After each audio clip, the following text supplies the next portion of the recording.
let's start taking a look at some of the Yeah. testimony of Robert Tellis here on the stand. And this is him, saying hi to the jury and establishing that nice rapport that he's trying to go for. Let's take a look. So please tell us. Begin with your story, sir. Thank you, sir. First of all, and excuse me, I'm obviously a little nervous. This is it's a day I've been waiting for nearly 2 years. This thing's been kind of a nightmare, frankly. And again, I want to thank you for being here. And right now, I want to say unequivocally, I'm innocent. I didn't kill Mr. Gurman. And I've got a lot to share with you all. There's been a lot of testimony, and my concern is making sure that you hear what I think about all these things, and what would the concerns that I have with some of these things that have been brought up. So during my testimony, I'm going to be sharing opinions. I know that folks like Zach Schilling and Mr. Mogg shared their opinions with you, and these opinions were, I guess you could say argumentative in a sense, right? Basically, Zach Schilling said, well, I'm an expert on shoes, and I think that those shoes that the killer was wearing are the same ones that I've seen the sheriff's wearing all the time, right? So he's arguing that he's an expert, and you should believe him. And I think the same goes for Mr. Mogg. Right, so I think that when I share an opinion with you, someone might say it's argumentative, and when I say something, I guess I specifically mean the state.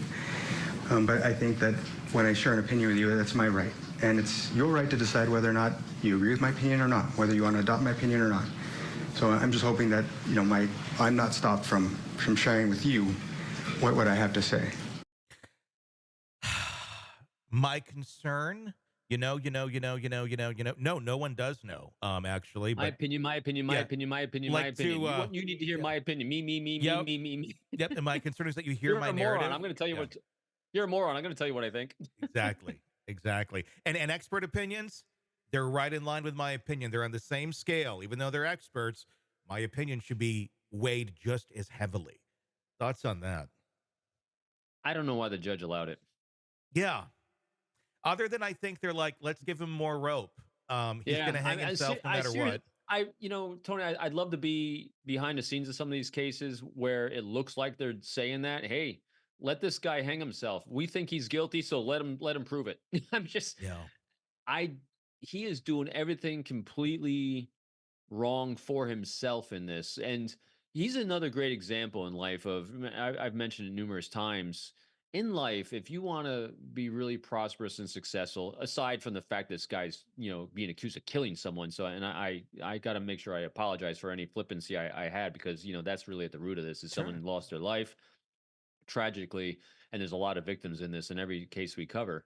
But here's someone that is so focused on self that it's just it's just unbelievable what defense is allowing him to do. But again, if they think he's guilty, maybe they do. Because I've never been a defense attorney, but maybe they're saying, "Hey, go hang yourself because you're a moron." Yeah.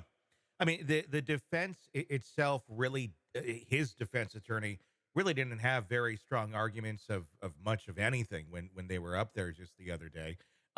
So, and they weren't going to go down the road. It seems Yeah. of what Tellis wants to testify to, because it doesn't make any sense. I know.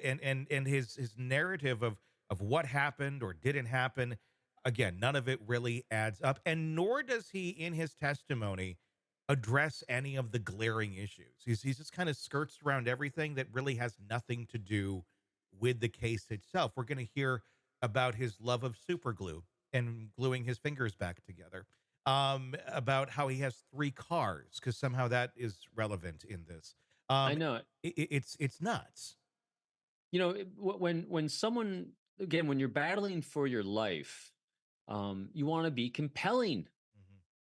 He's Yeah, not compelling. He's boring, and he's self-centered and boring. And again, it's amazing that he thinks in his own mind. Again, to your point on narcissism, he thinks in his own mind how witty he is. yeah, But he lost that jury. If I was sitting on that jury, I'm giving them credit for being a lot smarter than me, which they probably are. I was done with him in 2 minutes. Yeah. He bored the living tears out of him, and he's not compelling. He's not acknowledging anyone but himself in this entire process. And Yeah. that's not compelling. That's not likable. That's not owning it. He's trying to present himself as being infallible, Mm-hmm. and you're accused of murder. Well, I mean, he also talks about his healing process in this, where for some reason the super glue made the healing take somehow he magically heals faster than other people. I mean, it's just it's the epitome of narcissism, and I think he just believes it all. Quite honestly, I think he Oh, he believes he does. didn't even kill the guy. I think in He his does. mind it wasn't him. I think he somehow convinced himself that, and because he says it, others should just believe it. That it seems to be how he's operated for most of his adult life. Hey, thanks for checking out the video. Be sure to follow us wherever you download podcasts, and especially Apple Podcasts, where you can get advanced episode and premium content on our premium channel right there. Also, be sure to follow us on social media so you don't miss any breaking updates on the stories that matter to you most. We're on TikTok, X, Instagram, Facebook. Just search Hidden Killers Podcast with Tony Brueski, and you'll find us right there. Again, thanks for watching.